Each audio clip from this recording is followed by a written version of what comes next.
In a dramatic turn of events that could reshape the political landscape of Eastern Europe, the European Union has announced a proposal for new and tougher sanctions against Belarus, accusing President Alexander Lukashenko's government of widespread human rights violations, suppression of free speech, and the brutal treatment of opposition voices. This latest move signals a significant escalation in Europe's confrontation with one of its most isolated and authoritarian neighbors. For years, Belarus has remained under Lukashenko's firm control, with little tolerance for dissent or democratic reform. But this time, the EU's tone is sharper, its patience thinner, and its determination clearer than ever before. European diplomats meeting in Brussels say these new measures are not just about punishing Belarus, but about defending the very principles on which the European Union stands: democracy, freedom, and human rights. According to the draft proposal, the sanctions would target dozens of Belarusian officials, state-run enterprises, and business networks closely tied to the Lukashenko regime. The package includes asset freezes, travel bans, and restrictions on access to European markets. European officials claim that the sanctions are aimed at putting maximum pressure on those who enable the repression, not on ordinary Belarusian citizens. However, critics warn that such measures could deepen Belarus's dependency on Russia and further isolate the country from Western engagement. This tension between moral responsibility and geopolitical reality has long defined Europe's approach to Belarus.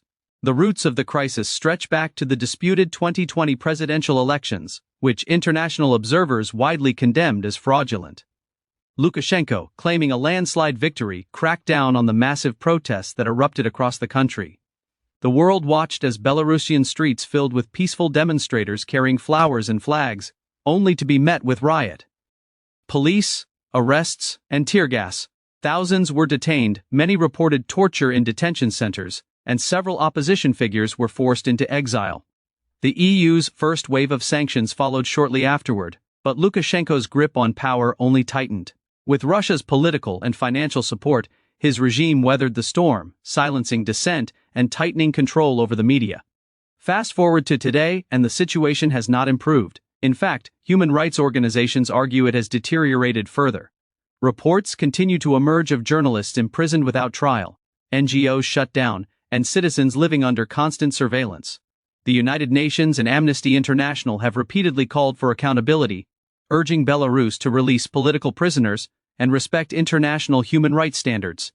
The EU's latest sanctions proposal, therefore, represents both frustration and resolve.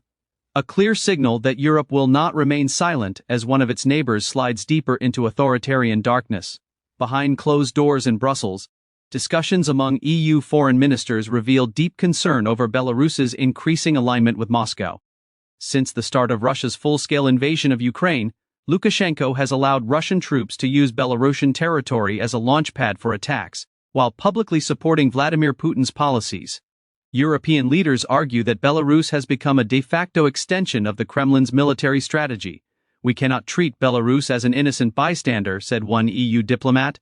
"It is an active participant in Russia's aggression and a violator of its own people's rights." This dual role, as both a repressor at home and an accomplice abroad, has placed Belarus in the crosshairs of Western sanctions. Yet, the effectiveness of sanctions remains a point of contention. While they serve as a moral statement and economic deterrent, history shows that authoritarian regimes often find ways to adapt. Belarus, heavily reliant on Russian loans, energy subsidies, and trade, has already shifted much of its economy eastward. Moscow has become its financial lifeline, and Lukashenko has repeatedly thanked Putin for standing by Belarus when the West turned its back. Analysts suggest that new EU sanctions may push Minsk even closer to the Kremlin, creating a tighter political and military alliance that could further destabilize the region. Still, European officials argue that doing nothing would be worse. "Silence is complicity," said one EU commissioner. "If we allow Lukashenko's abuses to go unanswered, we undermine everything Europe stands for." Ordinary Belarusians find themselves trapped in the middle of this geopolitical storm. Many have fled the country in search of safety and freedom, with large diaspora communities now established in Poland, Lithuania, and Germany. Independent Belarusian journalists who once reported from Minsk now broadcast from exile, keeping the world informed about what's happening inside their homeland. In interviews, exiled activists describe a climate of fear and despair. You can be arrested for a Facebook post, for holding a white-red-white flag, or even for singing a protest song. one former student activist told reporters. There is no rule of law, no freedom, only fear. The European Union's latest move has been welcomed by human rights groups, who say it's long overdue. Organizations like Human Rights Watch and the European Council on Foreign Relations have urged the EU to go further, to cut Belarus off from European financial systems, restrict its access to dual-use technologies, and expand penalties on companies that enable surveillance or censorship. But some European businesses are wary. Belarus is a key transit route for trade between Europe and Asia, and further restrictions could affect logistics, energy pipelines, and regional supply chains. As one trade analyst put it, every sanction comes with a cost, not just for Belarus but for Europe too. Meanwhile, the Lukashenko government has responded with defiance. In a televised address, the Belarusian president dismissed the EU's accusations as Western propaganda and vowed to resist what he called foreign attempts to destabilize our sovereign nation. State-controlled media in Minsk accused Brussels of hypocrisy, pointing to alleged human rights abuses in Europe and Western support for wars abroad. The Belarusian Foreign Ministry issued a statement claiming that sanctions would only harm ordinary citizens and warned that Belarus would take retaliatory measures against European companies operating in the country. This familiar cycle of accusation and retaliation has repeated for years, but this time the stakes feel higher. With the war in Ukraine raging nearby and Russia increasingly isolated, Belarus's position has become strategically vital. Western intelligence agencies believe that Russia could use Belarusian territory for future military operations or to store nuclear-capable weapons. NATO, in turn, has increased its surveillance along the Belarusian border, and Poland has fortified its defenses. European leaders insist their actions are about values, not confrontation, but many fear that the continent is drifting toward another era of Cold War-style divisions. The United States has voiced support for the EU's initiative. The U.S. State Department released a statement praising Europe's commitment to defending human rights and pledging to coordinate additional sanctions against Belarusian officials. Washington's alignment with Brussels reflects a broader transatlantic strategy to counter authoritarian influence and protect democratic values in Eastern Europe. Canada, the United Kingdom, and several other allies are expected to follow suit. In contrast, Russia has condemned the EU's proposal as interference in the internal affairs of a sovereign state. Kremlin spokesperson Dmitry Peskov said that Moscow stands with Belarus and accused the West of provoking instability. Experts say the success of these sanctions will depend on enforcement. Past measures have often been undermined by loopholes, delayed implementation, and lack of unity among EU member states. Some southern European countries with trade interests in Belarus remain hesitant to support sweeping restrictions.